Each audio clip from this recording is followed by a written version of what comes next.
হাদিসের কিছু কিছু শব্দ আছে, দোয়া আছে, এগুলোকে আপনি অনুবাদ করে দিতে বলবেন কেন? আপনি যেগুলো সারাদিন বলেন, আপনি টিভি বলেন, টিভিকে তো আরাবিয়ানরা টিভি বলে না, তারা বলে আল কানাত। আপনি কম্পিউটার বলেন, তারা বলে আলাতুল হাসুব। আপনি হসপিটাল বলেন, ওরা বলে মুস্তাশফা। আপনি সারা দিন ইংরেজি শব্দ যে অনবরত আওড়াচ্ছেন, আপনি এই সংস্কৃতি থেকে বদলানোর জন্য কোনো উদ্যোগ নিচ্ছেন না। মুসলমানদের ধর্মীয় কারণে যেগুলো বলছে সেগুলোর উপর আপনাদের অ্যালার্জি হচ্ছে।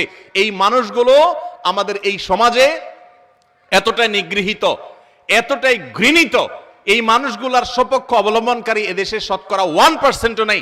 এদেশে হিন্দু বলেন, খ্রিস্টান বলেন, মুসলমান বলেন, বৌদ্ধ বলেন, সবাই মিলে এদেশের সংস্কৃতিকে ডেভেলপ করেছে, উন্নত করেছে।